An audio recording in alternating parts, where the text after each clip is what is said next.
Goa governor Jagan పై ఆగ్రహం వ్యక్తం చేశారు. జగన్ ప్రభుత్వంపై గోవా గవర్నర్ అశోక్ గజపతిరాజు తీవ్ర ఆగ్రహం వ్యక్తం చేశారు. గత జగన్ ప్రభుత్వానికి విధ్వంస పాలన అంటూ కూడా ఆయన విమర్శించారు. పైడి తల్లి అమ్మవారి పాలక మండలి ప్రమాణ స్వీకారోత్సవం జరిగింది. ఈ కార్యక్రమానికి అశోక్ గజపతిరాజు ముఖ్య అతిథిగా హాజరయ్యారు. వైసీపీ ప్రభుత్వం దేవాలయాలను ధ్వంసం చేసి భక్తుల మనోభావాలను దెబ్బతీసింది అన్నారు. వంశపారంపర్య ధర్మకర్తగా తాను రామతీర్థం వెత్తే తీవ్ర అవమానానికి గురిచేశారని ఆవేదన వ్యక్తం చేశారు. ఇదేమని తాను ప్రశ్నిస్తే తనపై జగన్ హయాంలో అక్రమ కేసులు పెట్టారని ధ్వజమెత్తారు. అప్పటి మంత్రులు అడుగడుక్కి మడుగులు ఒత్తుతూ ఈవోలు పనిచేశారని విమర్శించారు. మాన్సాస్ సంస్థ ఉద్యోగులకు జీతాలు ఇవ్వాలని ప్రశ్నిస్తే తనపై క్రిమినల్ కేసు పెట్టారని అశోక్ గజపతిరాజు తీవ్ర ఆగ్రహం వ్యక్తం చేశారు. వైసీపీ ప్రభుత్వం దేవాలయాలను ధ్వంసం చేసి భక్తుల మనోభావాలని దెబ్బతీసింది అన్నారు. తర్వాత అడిగితే ఆ పొట్టివాడు ఎవరంటే ఆ రోజు ఎండోమెంట్స్ మినిస్టర్ అంట. మంత్రులు ఇదే పని చేశారు. ఈఓలంతా అలాగే వారు బూట్లు నాకా కూర్చున్నారు. ఇది తప్పు అని నేను అంటాను. పారదర్శకత ఉండాలి. ట్రస్ట్ బోర్డు దేనికోసం అంటే పారదర్శకత కోసం. ఆ పారదర్శకతలో ఏమి ట్రస్టీస్ చూపించాలి అదంతా చూపించాలి. వారు ఉత్సవ విగ్రహాలు కూర్చోపెట్టడం కాదు, వారి మనోభావాలు ఏంటి తెలుసుకోవడం, వారు ఇది చేయడం కాదు, ప్రయత్నాలు చేయడం కాదు, ఆ దేవుడికి సేవ చేయాలి. అది చేయవలసిన విషయాలు. ప్రజాప్రతినిధులందరూ సహకరించాలి. అడ్డంగా ఉండడం కావాలంటే నేను తాళం వేసుకుని క్యూ ఆపేస్తాను, నా జేబులో పెట్టి అక్కడ కూర్చుంటాను, నేను పంపించిన వాళ్ళని లోపల పంపిస్తానని ఇది ప్రజాప్రతినిధుల ప్రవర్తన. ఆ పిరికి వాడియో అది కూడా కంట్రోల్ చేయలేని దుస్థితి మన రాష్ట్రం వెళ్ళింది. అలా రాకూడదు. దయచేసి అందరూ నా ధర్మాన్ని పాటించండి. మనమందరం మన ధర్మాన్ని పాటిస్తే నీట్ గా అన్నీ జరుగుతాయి. అన్ని మతాలు గౌరవించబడతాయి.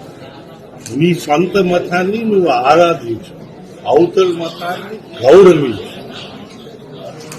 మన సంస్కృతి అది. అలా మనం వెళ్తే అందరిని కల్పించి వెళ్ళాలి, తీసుకురావాలి. కానీ పెద్దాలు కావు ఇక్కడ చేసేది. అది మాత్రం ఖాయంగా మనం అందరూ అర్థం చేసుకుంటాం. ఇప్పుడు అన్ని సాఫీగా జరుగుతాయని అనుకుంటా ఉన్నా. చూడాలా దేవుడే. మా వాళ్ళందరూ వారు ధర్మాన్ని పాటిస్తే అన్ని సాఫీగా ఉన్నాయి. దాంట్లో నాకు అనుమానం లేదు. నేను పెద్దవాడు అని ఎవరైనా వచ్చే ఆ పెద్ద మనిషి దండం పెట్టి అంతే. ఇక ఇదే అంశానికి సంబంధించిన డీటెయిల్స్ మా ప్రతినిధి వెంకట్ అడిగి తెలుసుకుందాం. వెంకట్, ప్రస్తుతం గోవా గవర్నర్ గా వ్యవహరిస్తున్నటువంటి అశోక్ గజపతిరాజు ఇప్పుడు అప్పటి ప్రభుత్వం మీద అప్పుడున్నటువంటి అధికారుల మీద కూడా సంచలన వ్యాఖ్యలు చేశారు. ఈ వ్యాఖ్యలను ఏ విధంగా చూడాలి? రేణు, వాస్తవానికి గవర్నర్లు రాజకీయ అంశాలకు కాస్త దూరంగా ఉంటారు. చాలా మంది గవర్నర్లు రాజకీయ అంశాలకు అంటే తమ సొంత రాష్ట్రాల్లో జరిగినటువంటి వ్యవహారాలను పెద్దగా మాట్లాడేందుకు ప్రయత్నం చేయరు. ఎక్కడన్నా అంటే కొన్ని విషయాల్లో వాళ్ళు ఏదన్నా బాధపడినా లేదంటే వాళ్ళు ఏదన్నా అంశాన్ని కాస్త సీరియస్ గా తీసుకున్నా సరే వాటి గురించి కూడా కాస్త సున్నితంగా మాట్లాడే ప్రయత్నం చేస్తూ ఉంటారు. కానీ నేడు అశోక్ గజపతిరాజు మాట్లాడింది మాత్రం కాస్త తీవ్రంగానే మాట్లాడారు. ఎందుకంటే వైసీపీ 2019 అధికారంలోకి వచ్చిన తర్వాత అశోక్ గజపతిరాజును ఎక్కువగా టార్గెట్ చేసింది. దీనికి ప్రధాన కారణం మాజీ ముఖ్యమంత్రి వైఎస్ జగన్మోహన్ రెడ్డిపై అక్రమాస్తుల కేసుకు సంబంధించి అశోక్ గజపతిరాజు కూడా అప్పట్లో ఉమ్మడి ఆంధ్రప్రదేశ్ లో హైకోర్టుకు వెళ్లారు, సిబిఐ విచారణ కోరారు అనేది చాలా మందికి సోషల్ మీడియాలో అలాగే రాజకీయ వర్గాల్లో కూడా ప్రధానంగా చర్చ జరిగింది. ఇక ఆ తర్వాత ఆయనపై కేసులు పెట్టడం, మాన్సాస్ సంస్థకు సంబంధించి వేరే కుటుంబ సభ్యులను ముందుకు తీసుకురావడం, అలాగే దేవాలయాలకు అన్నిటికీ కూడా వంశపారపర్యంగా వాస్తవానికి అశోక్ గజపతిరాజు ధర్మకర్తగా ఉన్నారు. అయితే వాటన్నిటికీ కూడా వేరే అంటే వాళ్ళ అన్నయ్య కుటుంబం నుంచి కూడా వేరే వాళ్ళని తీసుకురావడం, ఆ మహిళకు బాధ్యతలు అప్పగించడం ఇవన్నీ కూడా జరిగింది. ఇదే సమయంలో అశోక్ గజపతిరాజును ఇబ్బంది పెట్టేందుకు పలు కేసులు పెట్టడం, ఆ తర్వాత మళ్ళీ అశోక్ గజపతిరాజు హైకోర్టుకు వెళ్లడం, ఆ కేసుల్లో ఆయన విజయం సాధించడం వంటివి జరిగాయి. ఆయన్ని అంటే అప్పట్లో కొంతమంది వేధించారు, కొంతమంది ఇష్టం వచ్చినట్టు మాట్లాడారు అనే మాటలు వాస్తవమే.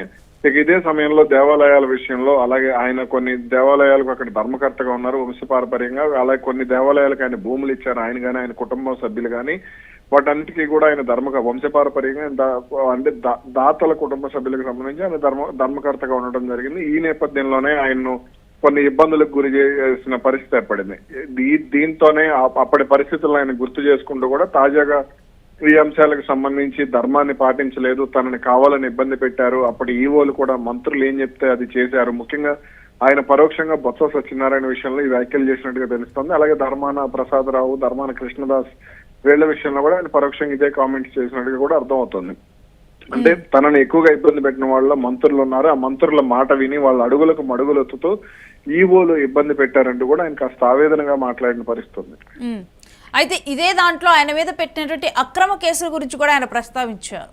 అవును, అక్రమ కేసుల విషయంలో అంటే మామూలుగా అప్పట్లో వైసీపీ గవర్నమెంట్ లో పలువురు అచ్చెన్నాయుడు గానీ లేదా చింతమనేని ప్రభాకర్ గానీ, ధూళిపాళ్ల నరేంద్ర గానీ, అయ్యన్న పాత్రుడు గానీ, నారా లోకేష్, ప్రస్తుత సీఎం చంద్రబాబు నాయుడు, అలాగే పవన్ కళ్యాణ్, ఇలా చాలా మందిపై అప్పట్లో రఘురామ కృష్ణరాజు, ఇలా చాలా మందిపై అక్రమ కేసులు అంటే కేసులు నమోదయ్యాయి. ఇదే క్రమంలో అశోక్ గజపతి రాజు కూడా కొన్ని అక్రమాలకు పాల్పడ్డారంటూ కూడా ఆయనపై కొన్ని కేసులు నమోదు చేశారు. అయితే అక్రమమా సక్రమమా అనేది వేరే విషయం, కానీ ఈయనపై అయితే కేసులు నమోదయ్యాయి. ఆ కేసులను ఇవన్నీ కూడా అక్రమ కేసులు, తనను కావాలని ఇబ్బంది పెట్టేందుకే ప్రయత్నం చేశారంటూ కూడా తాజాగా అశోక్ గజపతి రాజు మాట్లాడారు.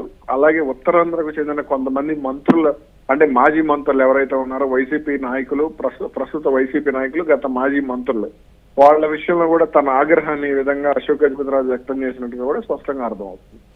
Right, thanks for the details Venkat.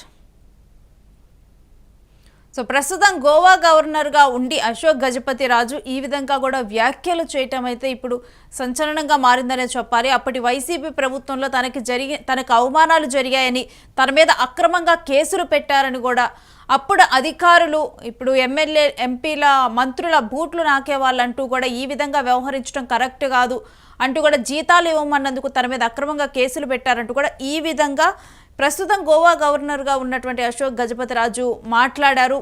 గత ప్రభుత్వ పాలన గురించి ఆయన మాట్లాడారు. భక్తుల మనోభావాలను గత ప్రభుత్వం దెబ్బతీసిందని కూడా మాట్లాడటం జరిగింది. వంశపారపర్య ధర్మకర్తగా ఉన్న తాను రామతీర్థం వెళ్తే అవమానానికి గురి చేశారు అంటూ కూడా గజపతి రాజు వ్యాఖ్యానించారు. తర్వాత అడిగితే ఆ పొట్టివాడు ఎవరంటే ఆ రోజు ఎండోమెంట్స్ మినిస్టర్ అంట. మంత్రులు ఇదే పని చేశారు, ఈఓలంతా అలాగే బూట్లు నాకా కూర్చున్నారు. ఇది తప్పు అని నేను అంటాను. పారదర్శకత ఉండాలి. ట్రస్ట్ బోర్డు దేనికోసం అంటే పారదర్శకత కోసం. ఆ పారదర్శకతలో ఏమి ట్రస్టీస్ చూపించాలి, అదంతా చూపించాలి.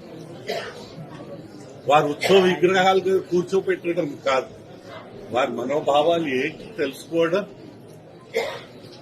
వారు ఇది చేయడం కాదు, ప్రయత్నాలు చేయడం కాదు. ఆ దేవుడు